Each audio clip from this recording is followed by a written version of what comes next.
Bom, boa tarde a todas e todos. Bem-vindos ao Lógica Ladeira Abaixo. Para quem ainda nunca participou, sejam bem-vindos. Para quem participa sempre, sejam bem-vindos também. Para mim é um prazer hoje apresentar a fala do Ernesto.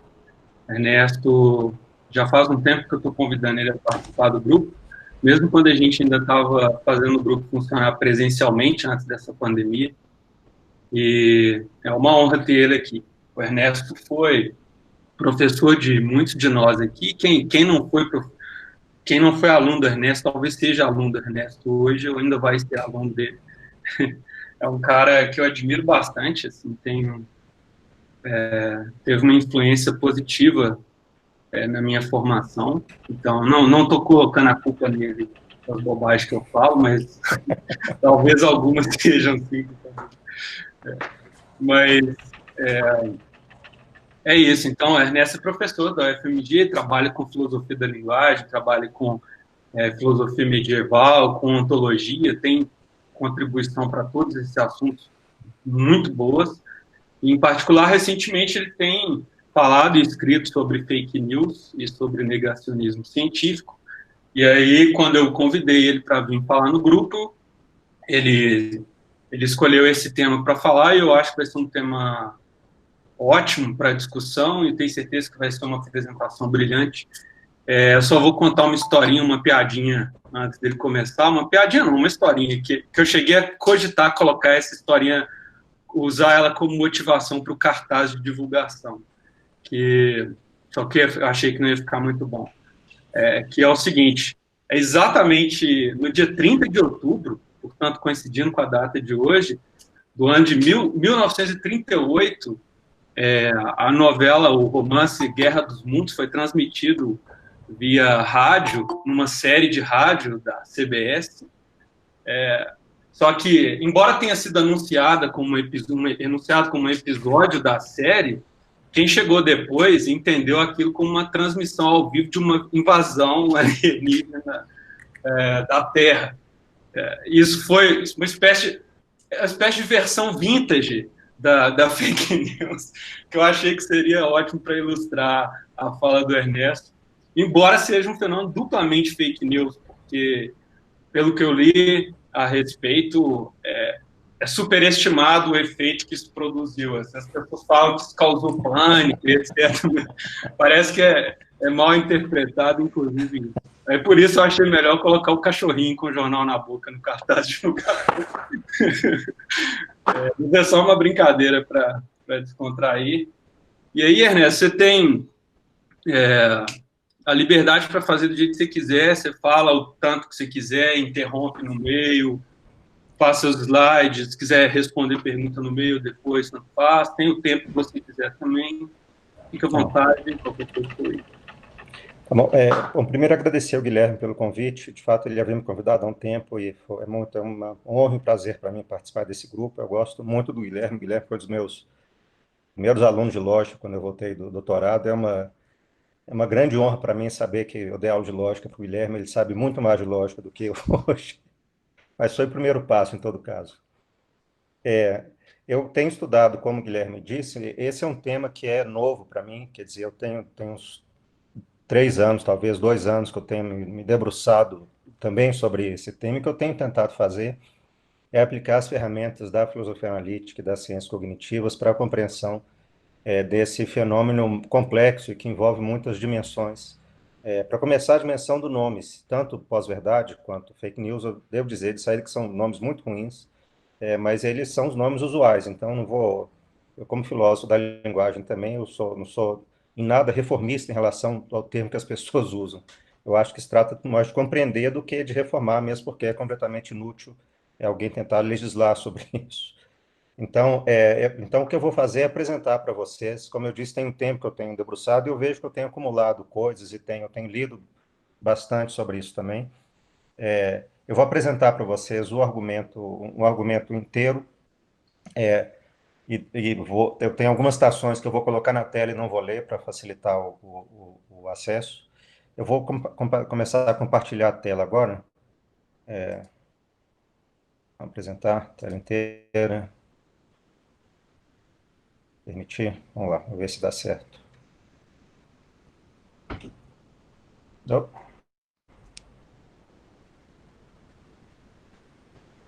Tá, ok. tá dando certo? Tá.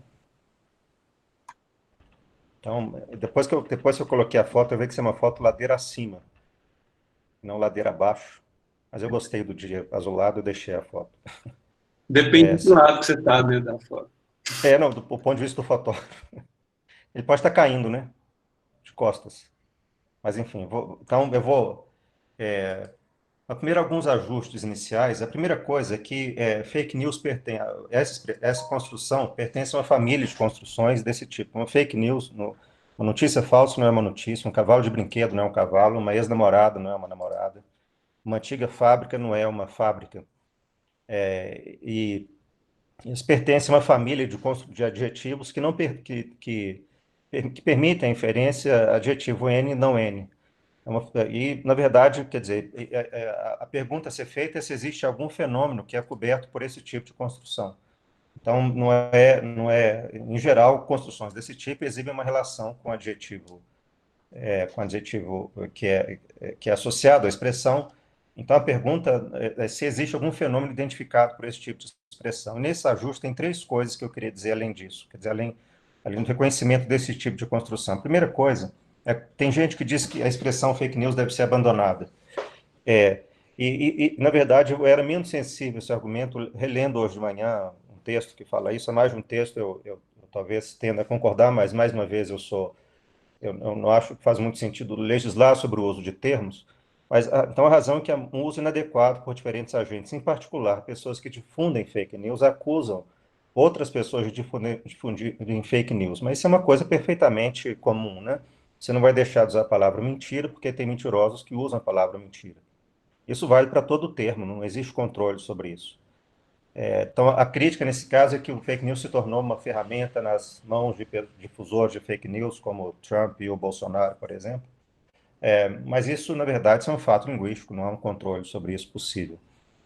A segunda observação é que isso não é parte do vocabulário teórico. Então, o que eu vou fazer é utilizar um vocabulário teórico independente disso. Então, não é um termo técnico, fake news. O que acontece é que isso procura identificar um fenômeno. Esse fenômeno tem fronteiras vagas e mal definidas, mas esse é quase sempre o caso. Em geral, os fenômenos de vários tipos têm fronteiras vagas, mal definidas. Tem casos que a gente não sabe se é um caso se é corretamente caracterizado ou não, como o que supostamente seria um caso de fake news, mas isso não é um problema, porque os termos, em geral, são assim, as palavras funcionam assim. Essa definição de fake news das que eu conheço, que eu mais gosto, eu não sei se ela. Fake news é a apresentação deliberada de afirmações tipicamente falsas ou enganadoras, e essas afirmações são enganadoras deliberadamente, né, by design. Então, é, isso é, isso é uma mentira, isso é uma manipulação. O que tem de notável nessa definição é que ela não parece justificar a introdução de um termo novo, porque isso sempre existiu, não é? Não é uma coisa nova, isso que é o que é definido dessa maneira. Isso, de fato, é uma outra crítica, então, a expressão fake news. Eu não tenho nada contra, na verdade, como a ideia, isso é uma coisa muito anterior à introdução desse termo. No entanto, há um fenômeno que decorre do modo como circulam informações, que eu acho que justifica o uso do termo, se não como identificação de um fenômeno novo, pelo menos chamando atenção para um conjunto de efeitos sobre a circulação da informação, que é o que eu acho é destacado e avisado por esse termo. Então, um primeiro caso e duas lições. O primeiro paralelo que eu vou fazer é com um famoso livro, um texto de um filósofo chamado Harry Frankfurt, sobre falar merda, né? Então, bullshit. Então, o que o Frankfurt diz é que o falador de merda não se preocupa com a verdade, mas apenas com a própria imagem. E o que ele fala é que o falador de merda é aquela pessoa que sempre procura se manifestar sobre o tópico sem se preocupar em saber se o tema se ele sabe sobre o tema, não. A única coisa que interessa a ele é a própria imagem. E Então, isso, segundo Frankfurt, é pior do que mentira, porque isso corrói a preocupação com a verdade. O mentiroso é alguém que sabe que é verdade, ou acredita saber o que é verdade, e procura induzir a crença falsa no seu interlocutor. O falador de merda, segundo o Frankfurt, é aquele sujeito que não se preocupa com a verdade nem com a falsidade. Ele só quer passar uma determinada imagem de si, o ideal que substitui. Então, a correção, diz o Frankfurt, é o ideal de sinceridade. Tem várias propostas. Depois, o Frankfurt situa a falação de merda na intenção do locutor. Existe hoje alguma literatura sobre o tema que vão dizer que o bullshit pode situar num tipo de discurso que não admite o esclarecimento, não pode ser esclarecido, ou na audiência que tolera coisas que não querem dizer nada, ou então, como diz um outro autor, o Reich, a gente deve ser pluralista sobre a falação de merda, tudo isso. Ou seja, tudo isso existe. O que é interessante é que o que o Frankfurt fala é que a falação de merda é estimulado pelo fato das pessoas serem chamadas a se manifestar sobre qualquer assunto. E é claro que as mídias sociais multiplicam a oportunidade de falar merda, não é? Que envolve, por exemplo, a substituição do ideal de correção pelo ideal de sinceridade, e que a preocupação exclusiva com a imagem que o locutor passa em oposição à correção no que ele diz. Tem duas coisas interessantes aqui. A primeira coisa é que esse é um fenômeno antigo, o texto Frankfurt. Ele foi publicado, eu acho, na tradução de 2005, eu acho que o texto é do início dos anos 2000, mas a publicação, mas é um texto bem anterior, é um texto dos anos 90, se não me engano, ou talvez até dos anos 80 do século 20. Em todo caso, é bem anterior à existência da internet. Então, esse é um fenômeno antigo que é potencializado pelo modo como informações circulam na internet. E essa potencialização altera o ambiente informacional mesmo no qual ele é feito, no efeito de retroalimentação, não é? Esse isso é uma coisa que a gente vai ver, quer dizer, a, o funcionamento básico da minha compreensão do que ocorre em fake news, em pós-verdade, etc., como são fenômenos, ao mesmo tempo antigos no sentido de serem antigos do ponto de vista evolutivo, são ancorados profundamente na evolução humana, mas ao mesmo tempo encontram um ambiente social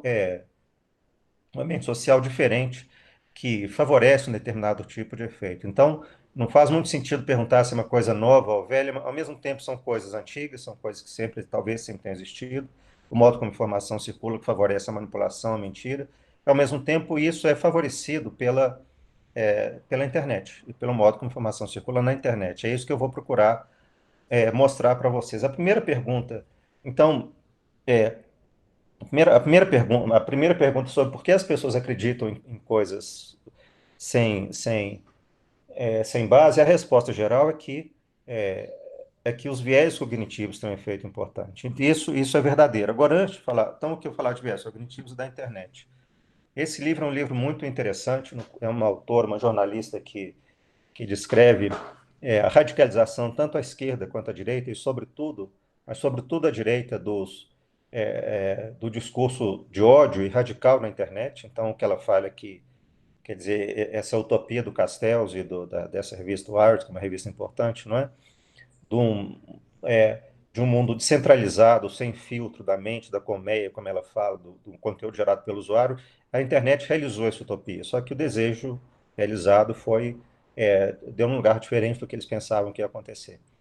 Então, de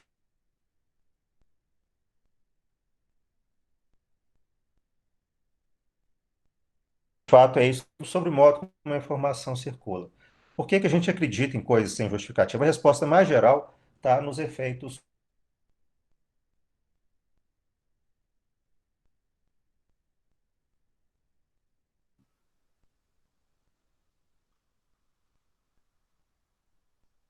maneiras mais fáceis de pensar. O que o Kahneman e o Tversky dizem aqui diante de uma questão difícil, a gente tende a substituir a questão difícil por uma pergunta mais fácil que a gente consegue responder, que funciona em alguns contextos, mas não em outros. Então, coisas que isso são as heurísticas, que generalizadas criam um viés cognitivo que levam respostas mais rápidas, mais fáceis, mas em geral justificadas. Então, uma coisa é encontrar modos mais fáceis de pensar. Outra coisa é que informações falsas atraem mais atenção e circulam mais rapidamente. Eu vou voltar a falar sobre isso. Mas, bom, só mencionando, quer dizer, tem uma razão que é uma razão, que é uma razão relativamente direta e simples. Se eu quiser que uma informação circule, eu tenho são dois objetivos diferentes. Querer que a informação circule muito e querer que ela seja verdadeira. As informações verdadeiras, em geral, são complexas.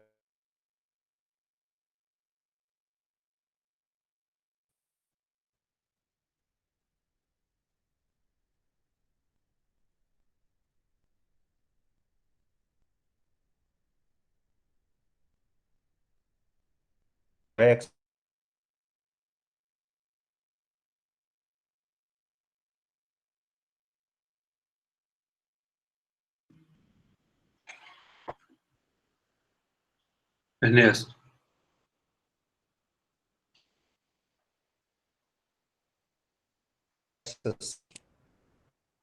oi. Oi, Guilherme, Eu acho que está travando, cara. tá travando? É, mas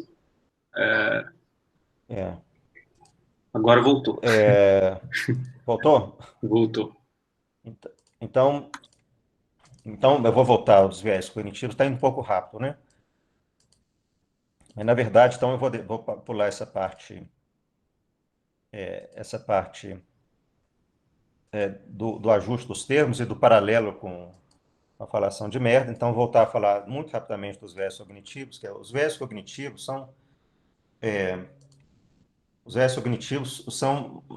explicam o modo como a gente,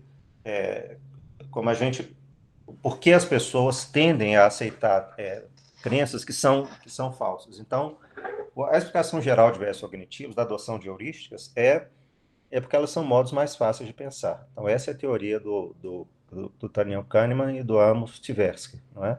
A substituição de uma questão mais difícil por uma questão mais fácil, que funciona em alguns contextos, mas não é generalizável.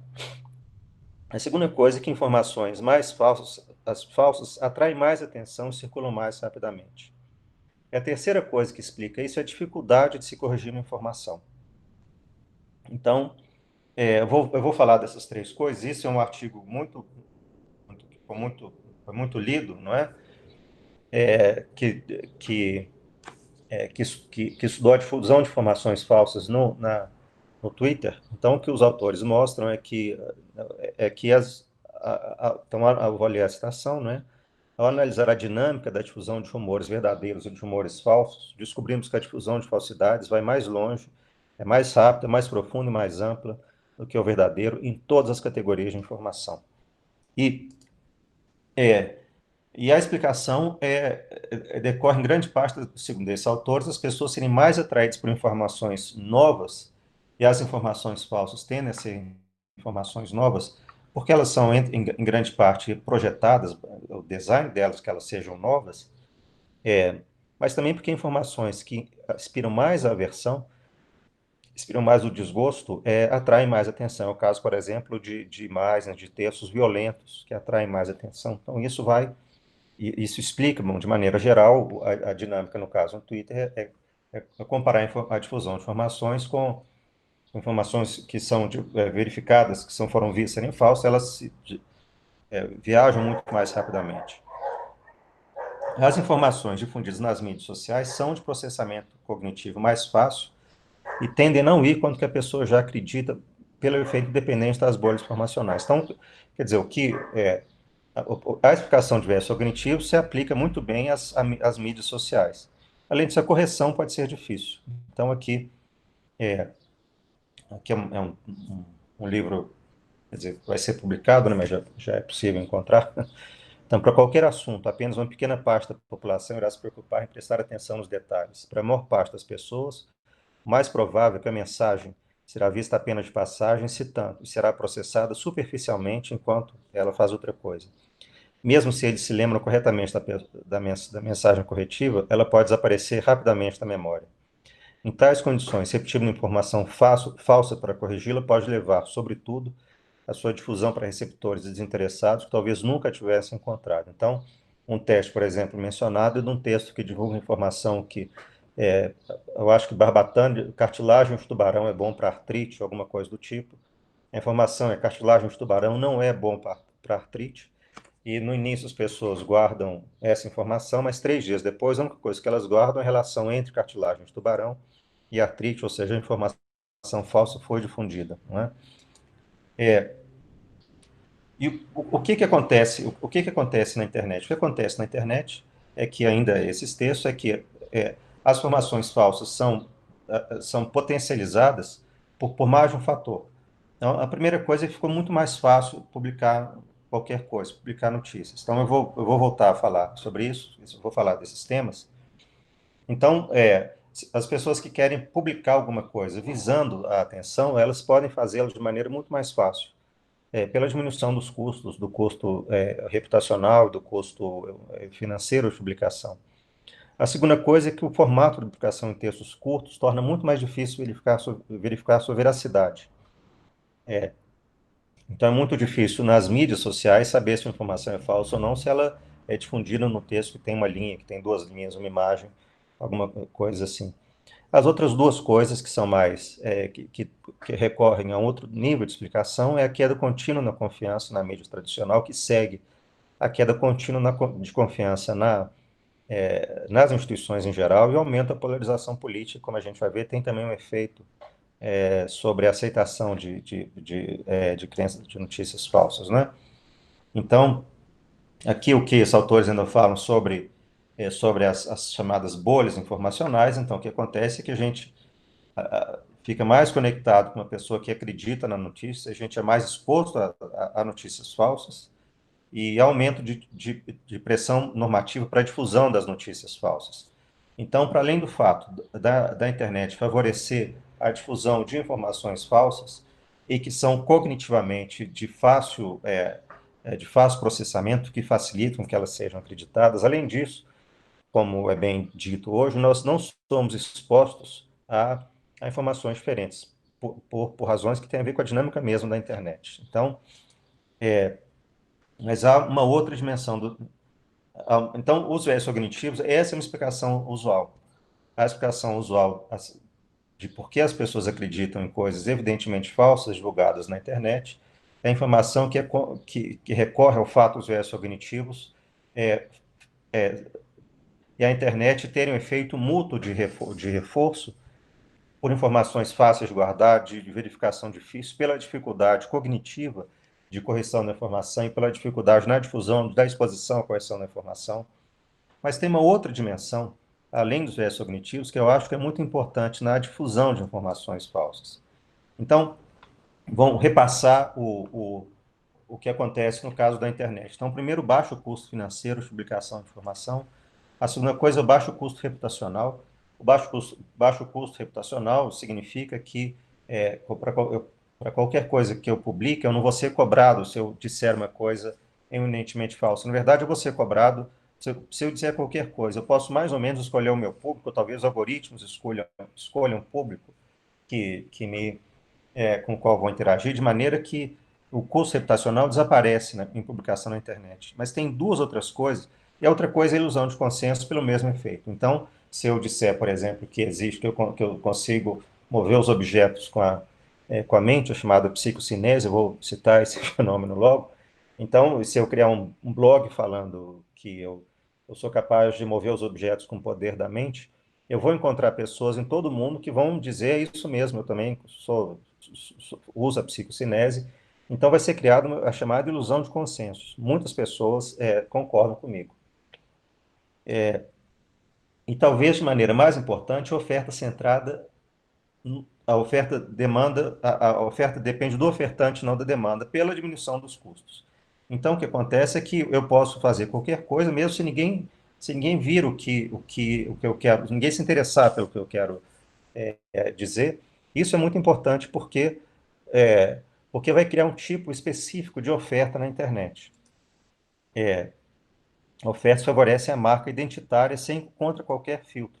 Então, o Bronner, que é um sociólogo francês, ele vai dizer o seguinte: dos 30 primeiros sites que aparecem na pesquisa no Google, sobre o tema da psicocinese, 74% são favoráveis à psicocinese e 26% contra. O mesmo vale para o Monstro do Lago de Ness, para os crop circles e para a astrologia. Então, é bom, claro, a gente tem que ter em mente que a astrologia é igual ao Monstro do Lago de Ness ou a psicocinese, é uma coisa que não tem sentido nenhum. No entanto, se você for procurar alguma coisa na internet, você vai procurar massivamente coisas a favor. Por que isso é assim? Por causa da oferta centrada é, no ofertante, a pessoa que vai se ocupar em oferecer uma informação desse tipo é a pessoa para quem isso tem um valor. Então, se eu sou, então, para voltar aqui, se eu acho que o monstro do Lago de Ness existe, então, ou se eu acho que a psicocinese é uma coisa verdadeira, eu vou me ocupar muito mais em difundir essa informação do que quem se ocuparia em refutar isso. Não existe uma oferta contrária a isso, ela é inexistente, ou ela é muito fraca relativamente à oferta favorável. Então, isso cria uma oferta massivamente direcionada a crenças que são crenças. Primeiro, elas são crenças não justificadas. Elas são crenças não justificadas por quê? Porque esse tipo de oferta é uma oferta que não encontra espaço nos meios usuais de divulgação de informação. Uma revista de astronomia, por exemplo, não vai publicar um artigo sobre astrologia. Então, as pessoas vão procurar um outro lugar para difundir essa informação. Não mais que uma revista de zoologia vai publicar um artigo sobre classificação do monstro do Lago de Ness. Essa é a primeira coisa. A segunda coisa é que a motivação para publicar é uma motivação identitária. Então, eu quero fazer isso porque eu quero afirmar a minha identidade. Então, essas são as razões de informações falsas serem mais difundidas na internet. Elas viajam mais rapidamente, elas são processadas mais rapidamente, nós não somos expostos a visões contrárias e, de qualquer modo, a correção é mais difícil, e é o favorecimento de crenças identitárias. Então, o efeito combinado disso é que os viés cognitivos encontram um ambiente que os fortalece muito no modo como a informação circula na internet. Essa é uma fonte básica de difusão de fake news, né? Mas, na verdade, tem uma outra coisa que é importante. Tem uma outra coisa que é importante e que é a seguinte: para quase tudo que a gente sabe, a gente depende dos outros. Então, isso vale para o que a gente sabe sobre, por exemplo, o que a gente sabe sobre a pandemia, o que a gente sabe sobre o que é o coronavírus, como ele difunde, como ele espalha, a sua letalidade, tudo isso, a gente depende de especialistas.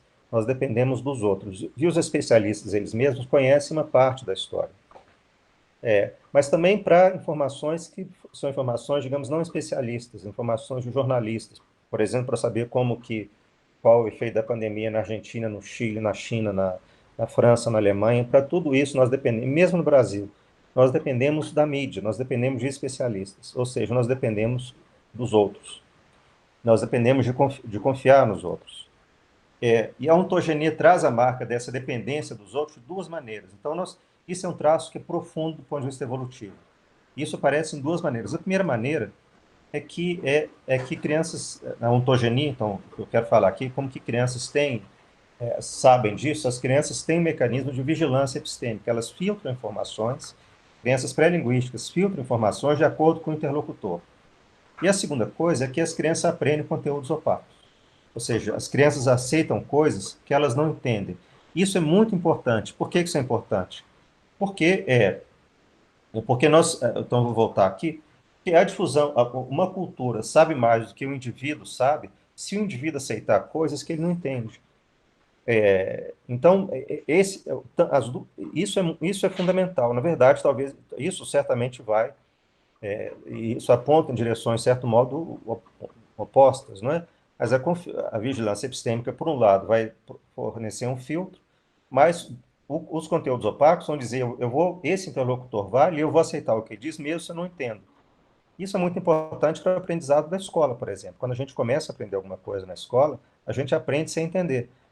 Então, sempre que alguém diz algo do tipo, eu só aceito aquilo que me provaram, essa pessoa está se afastando do funcionamento básico da cultura humana. Eu estou falando da cultura humana porque a cultura de outros animais não admite conteúdos opacos. Outros primatas, por exemplo, têm uma cultura, têm difusão cultural de informações, agora tem um conhecimento instrumental, ele só aprende o que ele entende. Então, uma pessoa que diga algo do tipo, eu só aceito como verdadeiro aquilo que me foi provado, é uma pessoa que se aproxima de uma cultura do orangotango, por exemplo.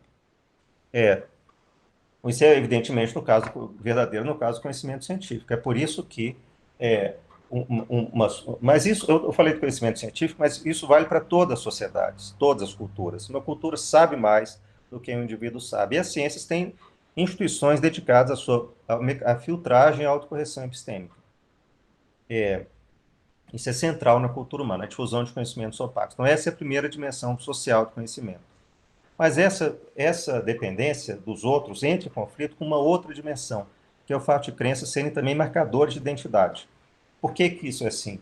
Isso é assim porque, para a coordenação em larga escala, é preciso haver crenças em comum que unam um grupo, por um lado, e que distingam os grupos uns dos outros. Então, o Harari, esse historiador muito interessante, diz, por exemplo, que nós sempre vivemos no mundo da pós-verdade, porque nós sempre vivemos no mundo que precisa da coordenação em larga escala. Evidentemente, essas ficções em larga escala são as religiões, que respondem à necessidade de coordenação e não à necessidade epistêmica. Essa também é uma necessidade profundamente ancorada na biologia humana, a necessidade de estar com os outros.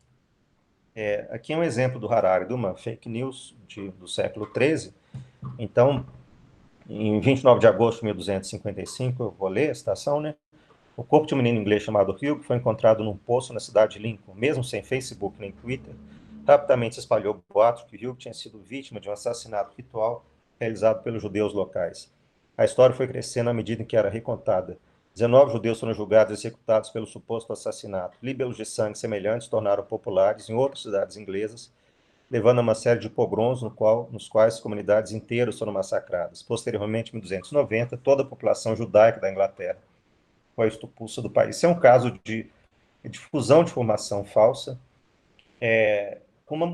motivada por uma lógica de pertencimento, por uma lógica de coordenação. Eu acho que é isso que acontece no caso de fake news. Então, o que a gente vê aqui é que, evidentemente, isso é muito mais antigo e muito anterior à existência do Facebook e do Twitter, como o Harari diz, mas isso é potencializado pelo Facebook e pelo Twitter. É importante entender que essa escolha não é uma escolha inelutável. As religiões podem acomodar, os diferentes, os mecanismos de pertencimento podem acomodar crenças que são diferentes daquela que elas têm. O Atran, Scott Atran, que é um antropólogo da religião, chama isso de mundos minimamente impossíveis. O que isso quer dizer é o seguinte, que o modo como a informação circula numa determinada comunidade, a gente poderia pensar, num primeiro momento, que isso faz com que só as comunidades estejam presas a informações, a crenças que respondem à necessidade de coordenação. Mas isso depende muito da política de instituições de grupos. Então, tanto o cristianismo, quanto o islã, quanto o judaísmo, por exemplo, e outras religiões também, elas, pelo menos partes dessas religiões, souberam acomodar ao longo dos séculos crenças que são contrárias, crenças com uma motivação epistêmica que são contrárias à que elas tiveram. Então, não há nenhum impedimento a que uma pessoa tenha uma dessas crenças e seja um cientista. O que ele não pode fazer é, por exemplo, ao escrever um artigo científico, dizer, e aqui é Deus deu um peteleco. Isso não é possível, mas a pessoa pode querer continuar. Não é possível, por que não é possível? Porque não vai ser aceito na comunidade científica a qual ele pertence. Mas a pessoa pode ser uma cientista e querer continuar participando de uma comunidade religiosa qualquer, não há nenhum impedimento.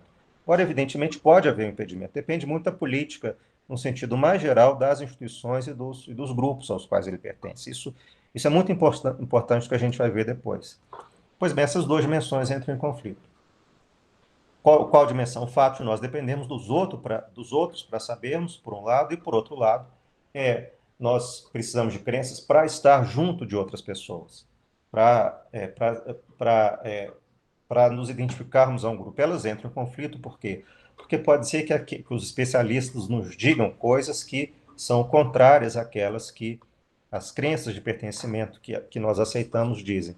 Esse é o caso de maneira notável da teoria da evolução. A teoria da evolução darwiniana, na verdade, nas suas diferentes versões e com toda a incerteza, com todas as discussões que existem no interior dela, ela é a base da biologia. Não existe não existe nenhuma alternativa teórica à teoria da evolução. No entanto, muitas pessoas não aceitam porque elas não querem se alienar das próprias comunidades religiosas. De resto, seja essa comunidade uma comunidade cristã, judaica ou islâmica, nos três casos, e talvez certamente em outros também, as pessoas podem deixar de aceitar a teoria da evolução por razões não epistêmicas.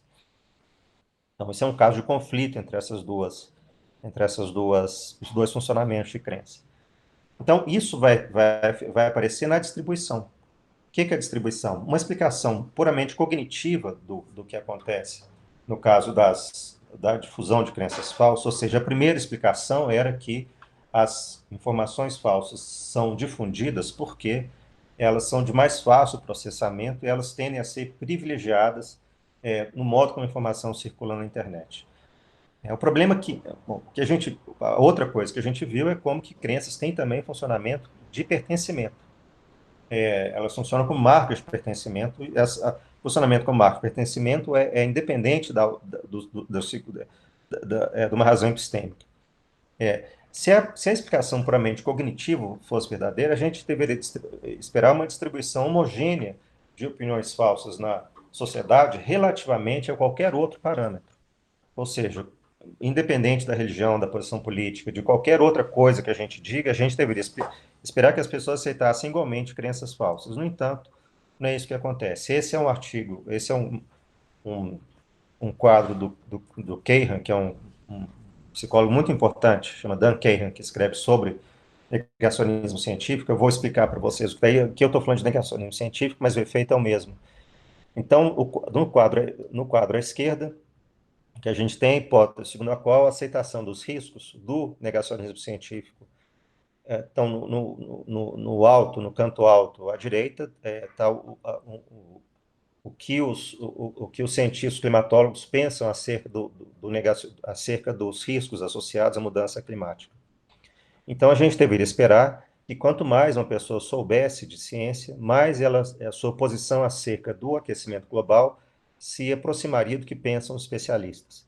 Então, aqui o que a gente tem embaixo é Science Literacy Numeracy, ou seja, capacidade científica, e o risco aceito do negacionismo científico. Em verde, a gente tem uma posição que ele chama de uma posição mais liberal, no sentido americano, igualitária e comunitarista, como ele disse, uma posição individualista hierárquica em azul. A gente deveria esperar que as duas posições convergissem para a posição dos cientistas, na medida em que o conhecimento científico das pessoas aumentasse. Na verdade, o que ocorre é o contrário. O que ocorre, que a gente vê à direita, é que para uma pessoa que tem uma visão de mundo globalmente da direita, que a gente escreveria como da direita, quanto mais ela sabe, menos ela aceita os riscos do aquecimento global dos riscos associados ao aquecimento global, ou seja, mais ela se afasta da posição dos cientistas. O que significa que o que está motivando a aceitação ou não do aquecimento global não é o tanto que as pessoas sabem de ciência, mas é a sua posição no espectro político. Isso aparece em vários domínios. Uma cientista política italiana chamada Ana Elisabetta Gagliotti fala que o que acontece no caso de fake news é isso.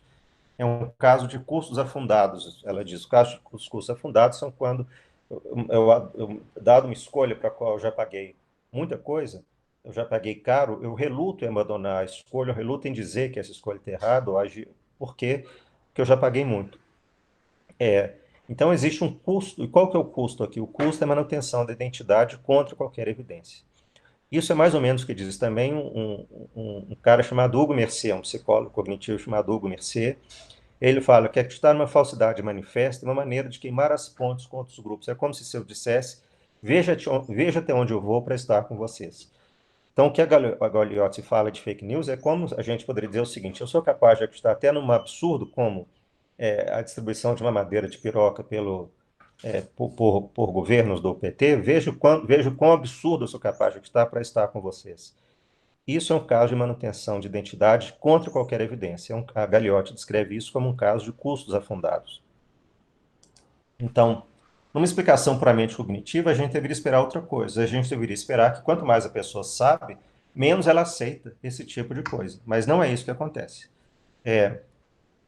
Isso não varia a aceitação nem no caso de negacionismo científico, nem no caso, a gente poderia esperar também que uma espécie de de capacidade de avaliação de evidências tivesse um efeito na avaliação das fake news. A Gagliotti fala de diminuição do nível demandado, nível evidencial demandado. No entanto, não é isso que ocorre.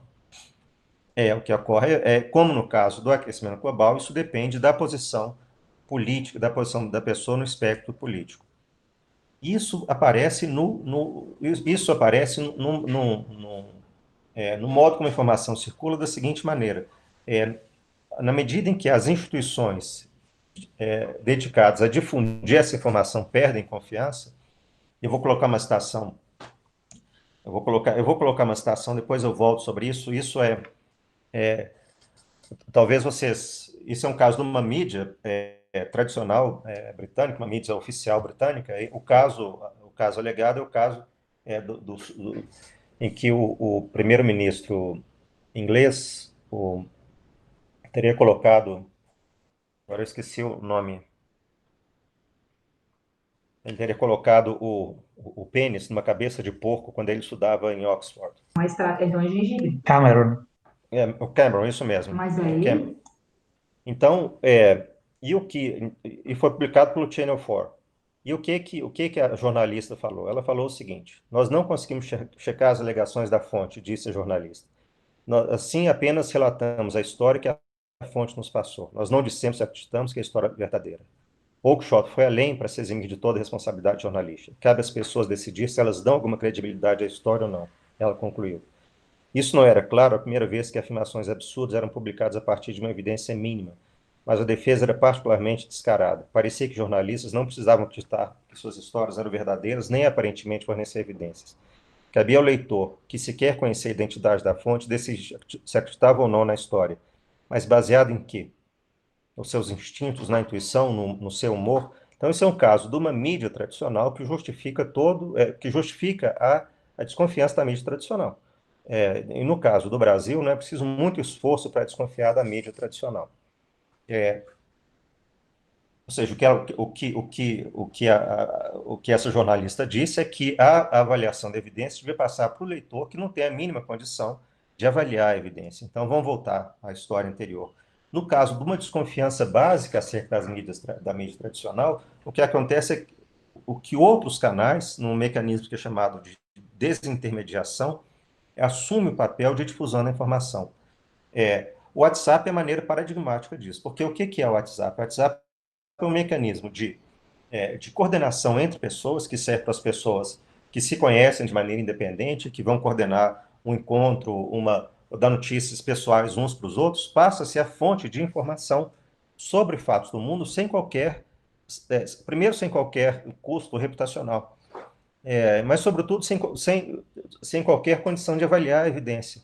Então, o mecanismo de coordenação de confiança passa a ser um mecanismo de difusão de informação. Isso não tem nada mais desastroso do ponto de vista da difusão de informação do que é isso. Então, aqui o que eu marquei, né? Quer dizer, eu marquei aqui porque eu acho realmente inacreditável que uma jornalista tenha dito isso. Mas o que acontece é que o WhatsApp é a potencialização disso. Mas isso, ao mesmo tempo, explica uma razão do ceticismo em relação às crenças falsas, né? Em relação à mídia tradicional. Então, o que a gente viu até agora? Crenças têm funcionamento epistêmico, funcionamento de coordenação. O conhecimento socialmente produzido depende da confiança, uma crise de confiança. Não, a crença tem funcionamento epistêmico, um funcionamento de coordenação que podem entrar em conflito. O conhecimento é socialmente produzido de maneira que a gente depende da confiança nos outros para conhecer praticamente tudo, desde teses científicas até o que acontece, talvez, do outro lado da cidade, ou talvez o que acontece simplesmente na cidade na qual a pessoa se encontra. Você depende também dos jornais, de informação da mídia. Um resultado de maneira que uma crise de confiança resulta numa ruptura na distribuição social do conhecimento. Bom, além disso, a internet favorece essas crenças identitárias pelo modo como a informação é distribuída, e a distribuição socialmente marcada de crenças segue a visão de pertencimento. Então, isso cria o cenário no qual tanto para o negacionismo científico quanto para a difusão de crenças falsas, há crenças de notícias falsas, as crenças falsas são favorecidas. Além disso, então, esse é o que a gente vê aqui é, por um lado, uma coisa que é evolutivamente muito profundo, quer dizer, mais uma coisa que é evolutivamente muito profundo, quer dizer, tanto a necessidade de crenças na coordenação de grandes grupos, quanto a existência mesma de heurísticas que resultam em viés cognitivos, quanto o efeito do modo como as informações circulam, que potencializam essas duas coisas. As fake news aparecem nesse contexto. Elas exploram coisas que são muito antigas, num contexto de difusão de informação que favorece a difusão de crenças falsas. Mas, além disso, tem uma outra coisa. Tem um ator mundial, mais ou menos, com fronteiras mais ou menos definidas, que é muito nefasto. Então, sempre houve difusão de falsidades e mentiras, favorecidos por esses mecanismos cognitivos. A gente viu o caso do massacre dos judeus no século XIII, mencionado pelo Harari. Mas tem um tipo de ator que explora esse ambiente de uma maneira que nunca foi feita, que é a extrema-direita. Então, é importante dizer o seguinte, quer dizer, mais uma vez, que atores políticos mintam, isso também não é novo. Então, mas em ditaduras, o controle, isso se dá pelo controle das fontes informacionais. Então, segundo Mercier, por exemplo, numa ditadura, no stalinismo, por exemplo, não era importante que as pessoas acreditassem ou não no que era difundido cada vez que desaparecia uma pessoa de uma foto de um congresso do Partido Comunista, digamos, sei lá, dos anos 20. Não era importante que as pessoas acreditassem ou não, o importante era que elas tinham que manifestar a sua crença. Isso é o que Hugo Mercier diz. Quer dizer, eu acho que isso não é tão claro, porque a exposição e a manifestação das crenças são fatores que favorecem a sua aceitação. Mas, em todo caso, nas ditaduras, o que ocorre é o controle do que é difundido. E o que se pede é a manifestação, de acordo com o que é dito. O que acontece aqui é outra coisa. O que acontece é um fenômeno que, a meu ver, é muito mais preocupante. É a exploração dos mecanismos que levam as pessoas, de fato, a tomarem coisas como verdadeiras de maneira muito descentralizada, de maneira muito mais que não é dependente de um agente único. Dito isso, existe um ator global, que é a extrema-direita, que vai explorar isso. Então, tem esse Paul Matthews, um relatório da Rand Corporation, de 2016, que descreve o que eles chamam de fire hosing of lies, então mangueira de fogo, que é uma estratégia centralizada na Rússia, retomada tanto pelo Trump como pelo Bolsonaro, que consiste em sobrecarregar os mecanismos cognitivos de maneira que a gente não sabe mais o que é verdadeiro ou falso e deixa de se importar com o que é verdadeiro ou falso. Um mecanismo disso que a gente vê muito, tanto com o Trump quanto com o Bolsonaro, é a indecisão acerca do comprometimento com o que se diz. Então, se você diz uma coisa, depois você fala, na verdade eu quis dizer outra coisa, na verdade eu disse uma coisa um pouco diferente, ou na verdade eu não disse, e quando a gente inunda as pessoas de informação desse tipo, num determinado ponto a gente perde a capacidade de rastrear o que é dito e perde a capacidade de checar a fiabilidade das fontes. Esse mecanismo que eles descrevem, que é muito interessante nesse texto, é que ele descreve, por um lado, o mecanismo cognitivo básico nosso e, de maneira mais precisa, como a sobrecarga de mecanismos, a sobrecarga informacional diminui a nossa capacidade de rastrear a fiabilidade das fontes e a fiabilidade até do que e rastrear o que é dito ou não, e um efeito social, no caso, o efeito social político, sobre que explora esse mecanismo. E esse autor aparece, esse ator global aparece mais em mais lugar. Então, tem duas pesquisas de análise de dados, uma chamada Alto da Espanha e outra ISD no Reino Unido, identificaram sites misturando informações verdadeiras, teorias conspiracionistas, que foram usados sistematicamente por um partido chamado Vox, que é o partido de extrema-direita espanhol. Esses mesmos sites apareceram, os sites com o mesmo layout, com o mesmo estilo, foram usados pela extrema-direita na Itália e no Brasil, na campanha do Bolsonaro. E esse fenômeno aparece, os mesmos sites, com o mesmo tipo de linguagem, com mesmas imagens, aparecem em várias línguas, em inglês, em francês, em polonês. Então, isso é um fenômeno da extrema-direita no mundo todo. Talvez só acrescentar, a Anne Applebaum, é uma jornalista ela é casada com um político de direita polonês, ela é uma jornalista que se identifica como uma política como tendo uma posição política de direita, e ela descreve como que a extrema-direita destruiu é, com a destruição do espaço informacional, é um fenômeno da extrema-direita. Aqui é um mecanismo, eu vou pular essa citação. Aqui essa jornalista chamada Angela Nagli. Então eu vou ler o que ela fala. Esses sites, depois eu vou voltar a falar por quê. Esse livro é muito interessante porque ela descreve, o livro chama Kill All Normies.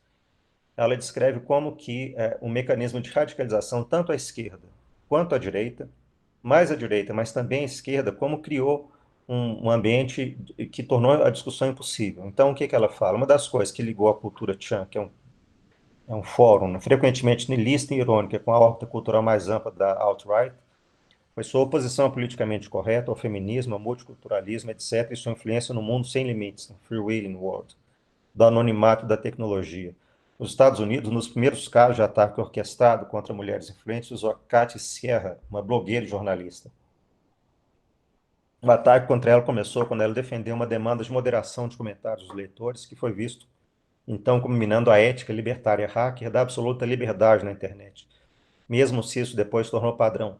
O assédio e as ameaças no seu blog se multiplicaram com ameaças de estupro e morte, que são agora rotineiramente recebidas por mulheres como Sierra. Então, o que acontece nesse mundo, nesse freewheeling world? É um mundo sem mediações. E que defende a falta de método de ação, é um mundo sem filtro.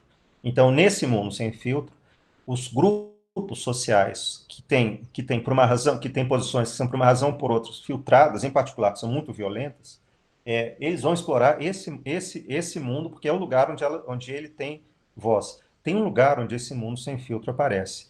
E é um lugar que tem um grupo do DCC, da FMG, mostrou que é o lugar de radicalização à direita, que são os comentários nos jornais. É o lugar onde o discurso se torna mais violento, se torna mais sem filtro. Não é? Então, o isolamento dessas bolhas informacionais favorece a formação de grupos radicais. Então, esse artigo do Tony é um artigo desse grupo da UFMG que mostrou isso nos Estados Unidos. Então, esse discurso sem quadros, sem enquadramentos, favorece um discurso com grau de comprometimento muito mais fluido e também sem filtro moral nem epistêmico. Essa dinâmica descrita pela Nagler. Ela fala disso na direita, que é o mais importante, mas isso ocorre também à esquerda. Ela também descreve casos desse tipo à esquerda. Então, grupos excluídos por filtros epistêmicos, mas também por filtros morais, ganham poder com a diminuição da mediação. A gente vai lembrar aquela história da desintermediação, não é? Eles são os principais difusores de fake news. Então, numa amostra de 11.957 mensagens e 296 grupos de WhatsApp durante a campanha brasileira, a campanha do Bolsonaro, aproximadamente 42% das mensagens da direita continham informações falsas, segundo o site de verificação. Menos de 3% das mensagens de esquerda continham informações falsas, segundo uma verificação externa. Então, esse é um fenômeno da direita. Esse é um fenômeno da extrema-direita, na verdade. Por que isso acontece? Então, tem um livro muito interessante sobre negacionismo, do Cam Harris, eu vou colocar a bibliografia depois, que vai dizer o seguinte, que ele identifica a passagem do que ele chama de negacionismo para o pós-negacionismo acerca do Holocausto.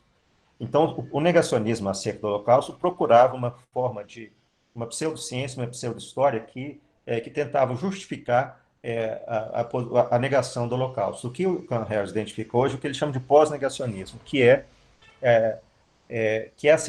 a negação do Holocausto sem a construção de um conhecimento fake, de um conhecimento falso, porque sem o filtro moral não há mais necessidade de se esconder. O que ele fala que isso é a expressão dos desejos mais sombrios. Então, sem o filtro moral, não há necessidade mais de se driblar os filtros epistêmicos e dar uma aparência acadêmica, por exemplo, o negacionismo acerca do Holocausto. Isso acontece no Brasil. Então, o que ele vai falar? Que isso acontece no Brasil, evidentemente, no caso do discurso sobre a tortura na ditadura. Você pode ter uma visão revisionista, abandonando o que os historiadores dizem, mas é possível também a pessoa abandonar simplesmente o filtro moral que impede que impede a defesa da tortura, o que torna moralmente condenável a defesa da tortura, e passa a defender a tortura explicitamente. É isso que o nosso presidente faz, não é?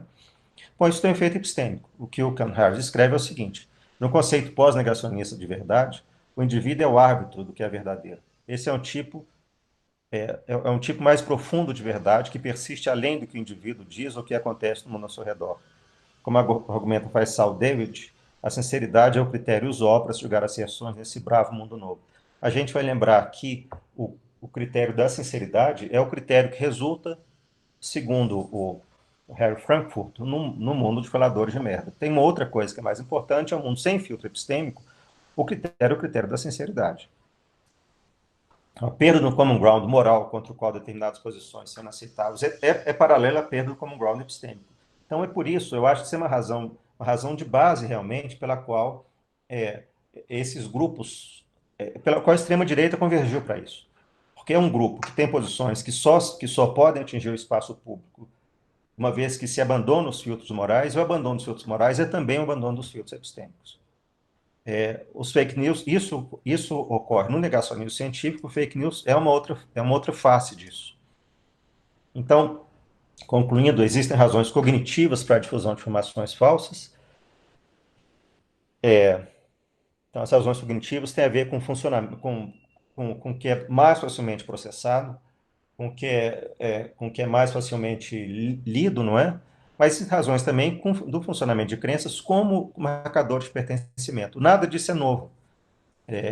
Mas o modo como a informação circula é favorecido na internet, favorece esse tipo de informação, em particular pela relativa invisibilidade da intermediação. Então, é um fenômeno que tem crescido muito, e eu acho que um aspecto da crença é a diminuição da confiança.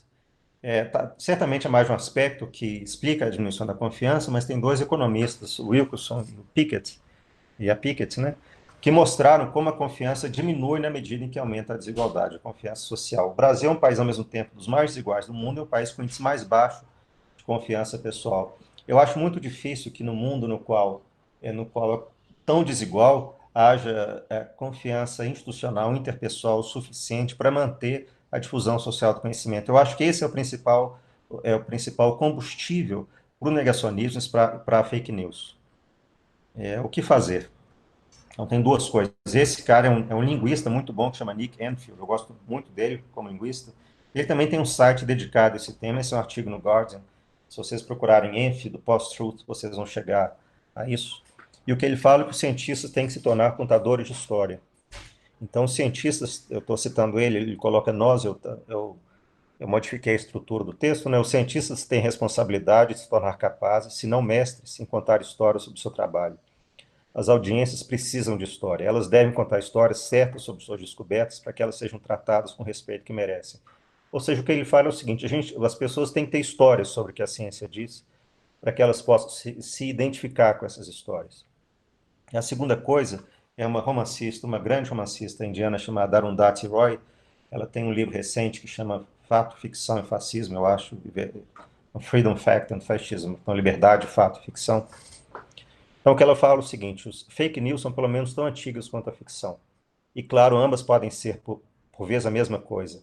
Fake news são um esqueleto andando sobre o qual a ira enganadora que alimenta o fascismo se constrói. Mas, ao mesmo, e a Índia é um país que tem tanto um revisionismo histórico muito violento e no qual as fake news também prosperam de maneira muito violenta.